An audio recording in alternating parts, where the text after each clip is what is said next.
Hello dear students, कैसे हैं आप सभी। आईसीटी वर्चुअल क्लासरूम देहरादून में आप सभी का स्वागत करती हूं। मेरा नाम समता है और बच्चों क्लास 6 में हम लोगों का चैप्टर नंबर 4 चल रहा है, that is sorting materials into groups, यानी कि वस्तुओं के समूह बनाना। तो अलग अलग गुणों के आधार पे वस्तुओं को आप अलग अलग समूहों में बांट सकते हैं। हम चर्चा कर रहे थे कि प्राकृतिक और मनुष्यों के द्वारा बनाए गए वस्तुओं को, आप पदार्थों को अलग अलग समूहों में बांट सकते हैं, नेचुरल और मैन मेड। उसके बाद नेचुरल में भी जो प्लांट से मिलते हैं हमें, जो एनिमल्स से मिलते हैं हमें, तो अलग अलग वर्गीकृत करना आपको सिखाया जा रहा है। तो अब हम स्मार्ट बोर्ड की तरफ चलेंगे और धातुओं के कुछ गुणों के आधार पर उसको वर्गीकृत करना सीखेंगे। बच्चों, क्लास 6 में आप सभी वस्तुओं के समूह बनाना, ये वाला चौथा नंबर का चैप्टर कर रहे हैं आप। इसमें आप सबने मैंने आपको बताया कि धातुएं और अधातुएं होती हैं। तो धातुएं, ये दो वर्गीकरण आप सीखेंगे। Materials can also be grouped based on their appearance और लस्टर, मतलब वो किस तरीके से दिखाई पड़ते हैं उसके आधार पर भी आप उनको वर्गीकृत कर सकते हैं। मतलब वो दिखने में कैसे हैं। Substances having shiny surfaces are said to have a metallic lustre, जिनकी सरफेस पे थोड़ा सा चमक होती है, शाइन होती है, वो कहे जाते हैं कि वो मेटेलिक लस्टर होता है उसमें। ऑन द अदर हैंड, धात्विक चमक जिसको कहते हैं, मेटेलिक लस्टर का मतलब धात्विक चमक होती है। On the other hand, the substances which have dull surfaces do not possess lustre, मतलब उनके अंदर धात्विक चमक नहीं होती है। तो जैसे हमने क्लासिफाई किया कॉपर को, हमने तांबा को क्लासिफाई किया, तांबे के तार को, एल्यूमिनियम शीट को हमने क्लासिफाई किया, हमने ज्वेलरी को क्लासिफाई किया, स्टील प्लेट को क्लासिफाई किया। इन सारे में क्या है, एक स्पेशल तरीके की धात्विक चमक है। क्या है? धात्विक चमक। धात्विक चमक का एक स्पेशल टाइप की चमक जो केवल धातुओं में पाई जाती है। मटेरियल्स विदाउट लस्टर, यानी कि धातुएं, ऐसे पदार्थ जिनमें धात्विक चमक नहीं पाई जाती है। बिना धात्विक चमक वाले पदार्थ, बिना धात्विक चमक वाले पदार्थ। तो बिना धात्विक चमक वाले पदार्थ कौन कौन से हैं? जैसे आप मोमबत्ती को ले लें, कैंडल को, या जो स्कूल में बोर्ड में लिखने के लिए चॉक पीसेस होते हैं उनको आप लेके देखें, या प्लास्टिक का जग आप लेकर के देखें, तो उसमें हो सकता है कि प्लास्टिक की जग में हल्की फुल्की चमक हो, लेकिन वो उस तरीके की चमक नहीं होगी जैसी धात्विक चमक होती है। तो चमक के आधार पर भी दो आप ये समझ सकते हैं कि कौन सी धातुओं से बना हुआ है और कौन अधातु से बना हुआ है। तो इसके लिए आपको क्या करना होगा बच्चों, अपने आसपास जो भी चीजें हैं, जो भी वस्तुएं दिखाई पड़ रही हैं, उनकी एक लिस्ट बनानी होगी। उसको आपको टच करके, फील करके देखना होगा। और ये जो चमक वाली वर्गीकरण है, ये तो आप देख करके भी समझ सकते हैं कि आप देख के जान पाएंगे कि दिखावट उनकी कैसी है। सामान्यतः पदार्थ क्या होते हैं कि एक दूसरे से अलग दिखाई पड़ते हैं, जैसे लकड़ी लोहे से एकदम अलग दिखाई पड़ती है। तो धातुओं में क्या होती है? धात्विक चमक होती है, और लकड़ी में किसी प्रकार की कोई खास चमक नहीं होती है। जैसे लोहा है, अब धातुओं में भी लोहा है, तांबा है, एल्यूमिनियम है, ये सारे अलग अलग दिखाई पड़ते हैं। तो देख करके आप पहचान सकते हैं कि ये लोहा है। लोहा थोड़ा सा कालापन लिए हुए होगा। एल्यूमिनियम जो होगा वो बिल्कुल व्हाइट, चांदी जैसी चमक होती है उसमें। और जो स्टील होता है उसमें एक डिफरेंट टाइप की चमक होती है। तांबा जो होता है वो थोड़ी लालिमा लिए हुए होता है। पीतल जो होता है वो बिल्कुल गोल्ड की तरह चमकदार होता है, पीले रंग का होता है। तो इस तरह से अलग अलग चीजों में आप धातुओं को भी दिखावट के आधार पर पहचान सकते हैं कि कौन सा धातु किस पदार्थ से बना हुआ है।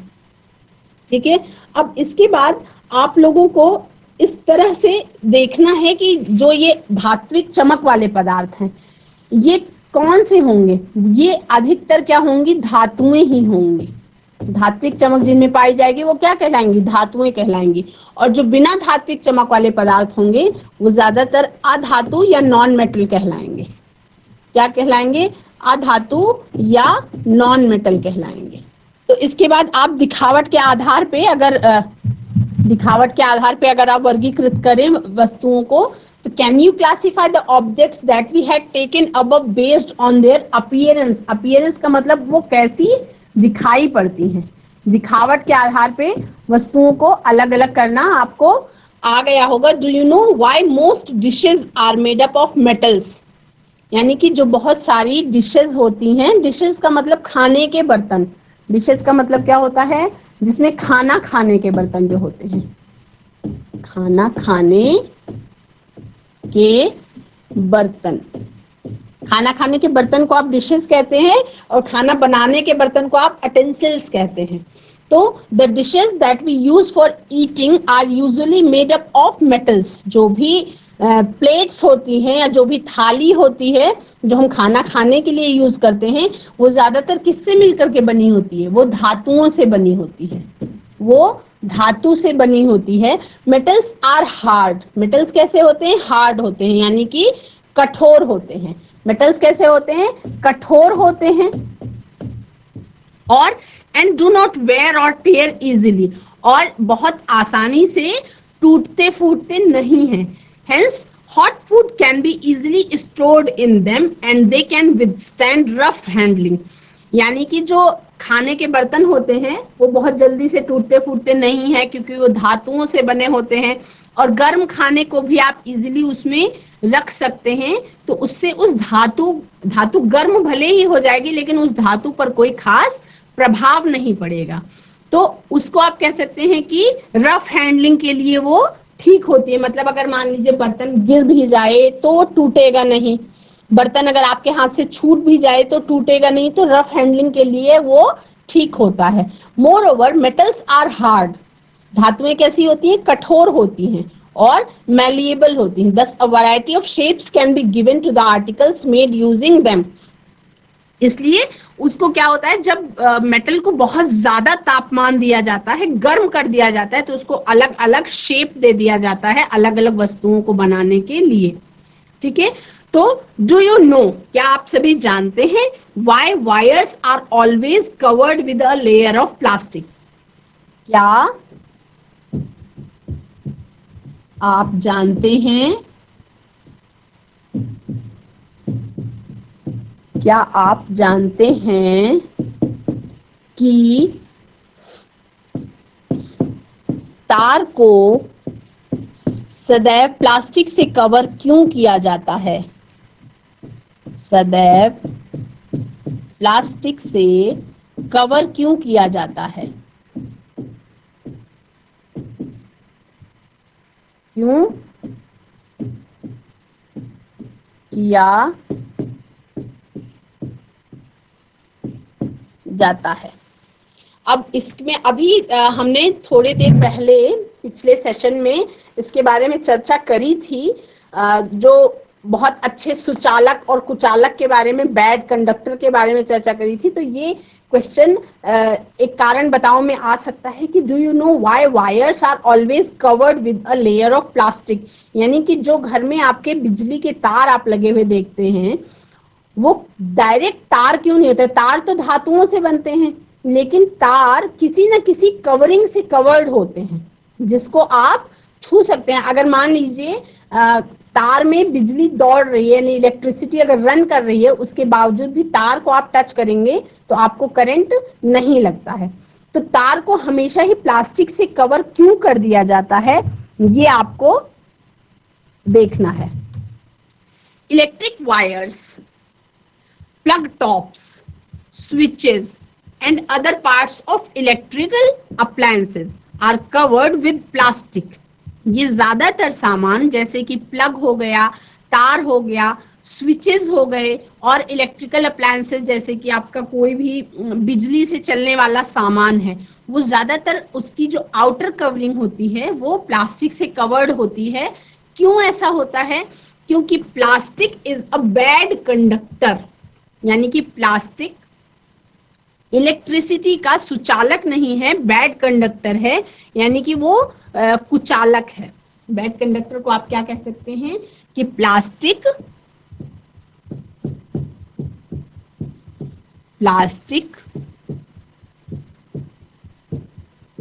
बिजली का कुचालक है।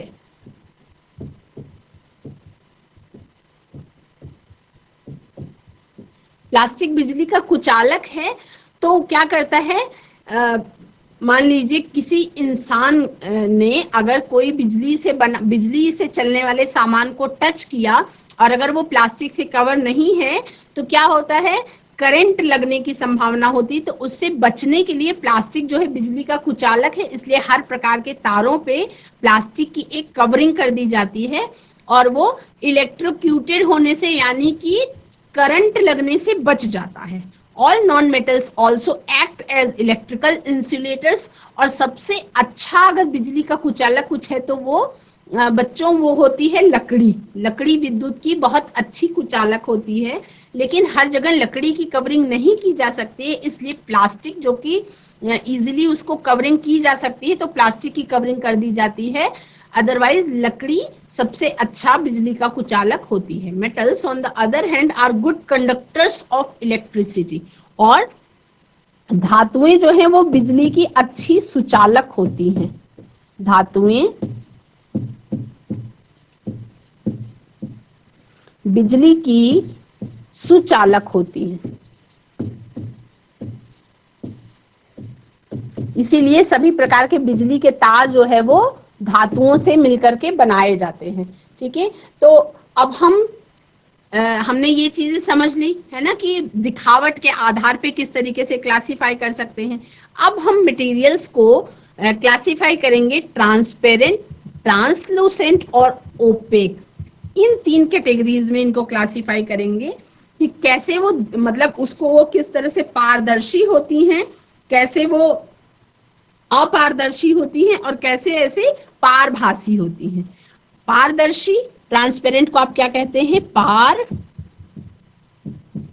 कहते हैं। ट्रांसलूसेंट और ओपेक यानी कि पारदर्शी, अपारदर्शी और पारभासी, इसके बारे में हम अभी चर्चा करेंगे। Take a sheet each of plywood. एक प्लाईबोर्ड का शीट लीजिए, एक एक्टिविटी करके देखते हैं। एक ग्लास ले सकते हैं आप और एक बटर पेपर ले सकते हैं। Try to look through these sheets. और इन सतहों की सहायता से आप आर पार देखने की कोशिश कीजिए और उसको धूप में भी लगा करके देखने की कोशिश कीजिए और किस तरह से शैडो, उसकी क्या छाया बन रही है उसको भी देखने की कोशिश कीजिए। तब आपको समझ में आएगा कि ये चीजें कैसे बनती हैं। Do the 3 substances behave in the same manner? क्या ये तीनों चीजें एक जैसी व्यवहार करती हैं? तो ऐसा नहीं है। What can you conclude from the above observations? इस तरह जब ऑब्जर्वेशन करते हैं तो आप क्या देखते हैं कि ट्रांसपेरेंट ऑब्जेक्ट्स जो होते हैं यानी कि पारदर्शी वस्तुएं जो होती हैं जिससे आपको एकदम आर पार दिखाई पड़ सकता है, ट्रांसलूसेंट और ओपेक होती हैं यानी कि पारदर्शी, अपारदर्शी और पारभासी होती हैं। One can clearly see through transparent objects. Transparent objects के द्वारा हम आर पार बहुत आसानी से देख सकते हैं। जैसे जो मान लीजिए कोई ट्रांसपेरेंट चीज है तो ट्रांसपेरेंट चीज के पीछे अगर कुछ भी सामान रखा है तो आपको इजीली दिखाई पड़ता है। और objects behind a transparent material are seen clearly. या ट्रांसपेरेंट मटेरियल के पीछे कोई चीज रखी है तो वो आपको इजीली दिखाई पड़ती है। जैसे आप कह सकते हैं कि एक कांच का दरवाजा, मान लीजिए ग्लास का या कांच का कोई दरवाजा लगा हुआ है तो उसके आर पार दिखाई पड़ता है। One can see through translucent objects but not very clear. ये क्या होती है, ट्रांसलूसेंट में क्या होता है कि क्लियर चीजें नहीं दिखाई पड़ती हैं। और objects behind a translucent material have a hazy appearance यानी कि धुंधला दिखाई पड़ता है। हेजी अपीयरेंस का मतलब क्या होता है कि कुछ फील होगा कि क्या है लेकिन एग्जैक्ट नहीं दिखाई पड़ेगा, धुंधली छाया दिखाई पड़ेगी। और ओपेक ऑब्जेक्ट्स वो होते हैं, one cannot see through opaque objects. Opaque objects के थ्रू हम आर पार बिल्कुल नहीं देख सकते हैं। Objects behind an opaque material cannot be seen at all यानी कि वो ओपेक जो होते हैं उनसे बिल्कुल भी आर पार दिखाई नहीं पड़ता है। तो ओपेक का मतलब हो जाता है जो दिखाई ही ना पड़े, उसको अपारदर्शी कह सकते हैं। आप अपारदर्शी कह सकते हैं, इसको आप पारदर्शी कह सकते हैं, और इसको आप पारभासी कह सकते हैं, मतलब आभास लगा सकते हैं आप। ठीक है, तो इसमें कुछ एग्जाम्पल्स हैं आपके पास, जैसे ट्रांसपेरेंट ऑब्जेक्ट्स के एग्जाम्पल हैं आपके ग्लास यानी कि कांच, पानी, हवा, ये इससे क्या होता है आर पार दिखाई पड़ता है। कुछ ट्रांसलूसेंट ऑब्जेक्ट्स के एग्जाम्पल है आपके पास, जैसे कि ट्रेसिंग पेपर, जिससे बच्चे कभी कभी डायग्राम को या कुछ ही फूल पत्ती को ट्रेस करने के लिए पेपर पे यूज करते हैं। हल्की प्लास्टिक की शीट जो व्हाइट कलर की हो, छोटे छोटे हल्के bags, frosted glass, Windows, butter paper, oiled paper. Oiled paper आप घर में भी बना सकते हैं। मान लीजिए किसी पेपर पे अगर हल्का सा तेल की 2-3 बूंदे छिड़क दी जाएं, उसके अंदर रगड़ दिया जाए, तो ये ऑयल्ड पेपर बनके तैलीय पेपर, तैलीय कागज बनके तैयार हो जाएगा। ओपेक ऑब्जेक्ट्स ऐसे ऑब्जेक्ट्स हैं बच्चों जिससे आर पार आप बिल्कुल भी नहीं देख सकते, जैसे लकड़ी के आर पार आप नहीं देख सकते, क्लोथ्स के आर पार आप नहीं देख सकते हैं अगर वो मोटे हैं, वॉल्स के आर पार आप बिल्कुल नहीं देख सकते हैं, और धातुओं के आर पार भी आप नहीं देख सकते हैं। तो इसको अगर आप इस तरह से कोशिश करें, जैसे आपने कभी हाइड एंड सीक का गेम खेला होगा, आपने कभी हाइड एंड सीक का छुपा छुपी का खेल खेला होगा, तो आप कभी उन जगहों के बारे में सोचिए जहां आप खेलते समय छुपना चाहेंगे। तो क्या आप किसी पारदर्शी ग्लास के दरवाजे के पीछे छुपेंगे? नहीं, आप किसी ऐसी जगह के पीछे छुपेंगे जहां से आप दिखाई ना पड़े। क्या आपने कभी ऐसा करने की कोशिश की है कि मान लीजिए कोई अगर कांच के दरवाजे के पीछे छुपा है तो वो तो साधारण तौर पे आपको दिखाई पड़ेगा, तो आप ऐसी जगह पे छुपना नहीं चाहेंगे। क्यों? क्योंकि ऐसी जगह पे अगर आप छुपेंगे तो आपका मित्र अगर आपको ढूंढ रहा है छुपा छुपी के खेल में, तो वो तो इजीली देख के जान जाएगा कि हाँ मेरा ये फ्रेंड यहाँ दरवाजे के पीछे छुपा हुआ है। तो जो पदार्थों से होकर के वस्तुएं दिखाई पड़ती हैं इजीली, उन्हें हम पारदर्शी वस्तुएं कहते हैं। उन्हें हम क्या कहते हैं?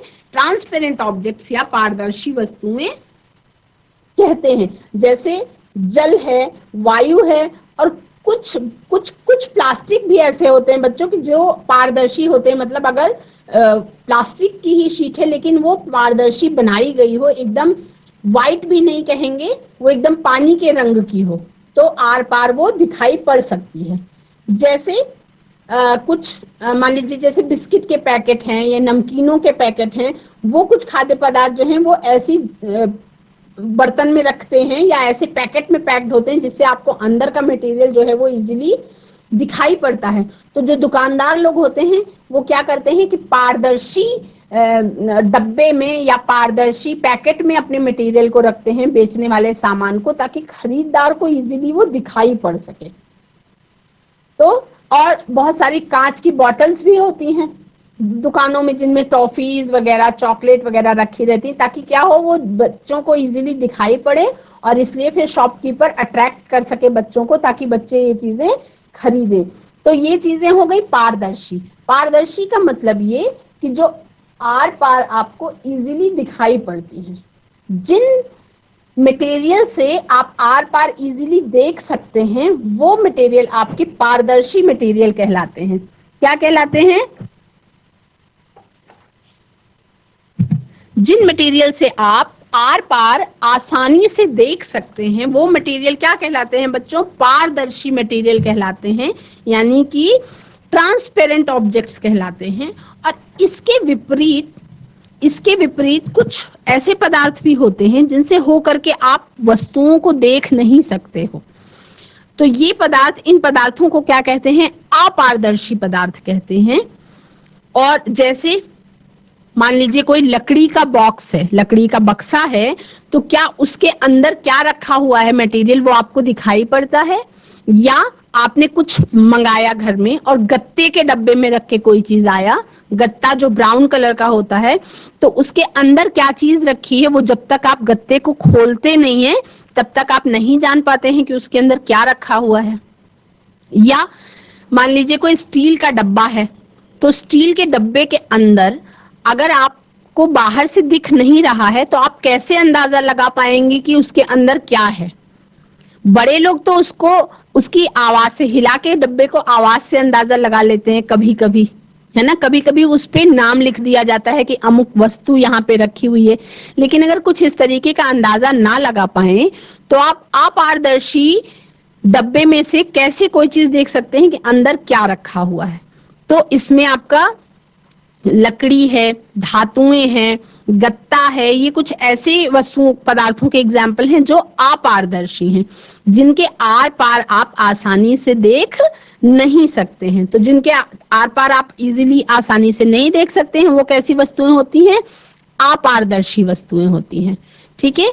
और कुछ वस्तुएं ऐसी होती हैं बच्चों, जैसे चलिए एक एक्टिविटी आप कर सकते हैं कि मान लीजिए एक कागज की शीट लीजिए और उस कागज की शीट के आर पार जलते हुए बल्ब को देखने की कोशिश कीजिए और देखिए कि आपको क्या समझ में आता है। तो अगर कागज की शीट में आप बल्ब को देखने की कोशिश करते हैं, उसके बाद आप क्या कर सकते हैं कि उस कागज की शीट पे 2-3 बूंदें आप ऑयल की डाल सकते हैं या उस पे घी डाल सकते हैं और उसके बाद उसको फैलाएं, ठीक। फिर उस भाग से जितनी दूर में वो ऑयल फैला हुआ है, फिर उसी जलते हुए बल्ब को देखने की कोशिश कीजिए। तो आप क्या पाते हैं कि जो नॉर्मल पेपर था उससे आपको बल्ब जैसा दिख रहा था, उसके मुकाबले जब ऑयली पेपर हो गया तो उससे बल्ब जो है थोड़ा सा ज्यादा स्पष्ट दिखाई पड़ रहा था। ऐसा क्यों होता है कि चिकने कागज से होकर के हर वस्तु को आप स्पष्ट तौर पे, मतलब उसको बिल्कुल अच्छी तरह से अंदाजा लगा सकते हैं और स्पष्ट तौर पे थोड़ा सा देख सकते हैं। तो जिनसे होकर के वस्तुओं को देख तो सकते हैं लेकिन एकदम स्पष्ट नहीं दिखाई पड़ती, यानी कि थोड़ा धुंधली दिखाई पड़ती हैं, वो वस्तुएं क्या कहलाती हैं बच्चों? वो वस्तुएं पारभासी वस्तुएं कहलाती हैं, जिनके आर पार आप देख सकते हैं लेकिन एकदम क्लियर नहीं देख सकते, धुंधला दिखाई पड़ता है। तो बच्चों, आज की क्लास में आप सभी ने पारदर्शी और अपारदर्शी वस्तुओं के बारे में जाना और पारभासी वस्तुओं के बारे में जाना कि कौन कौन से पदार्थ हैं जो पारदर्शी होते हैं। पारदर्शी हम किन्हें कहते हैं, ट्रांसपेरेंट हम किन्हें कहते हैं, ट्रांसलूसेंट हम किन्हें कहते हैं और ओपेक ऑब्जेक्ट्स हम किन्हें कहते हैं। अगली कक्षा में और इस सेशन से जब हम जुड़ेंगे तो कुछ और तथ्यों के बारे में जानेंगे। That's all for today. Have a nice day, take care, bye bye.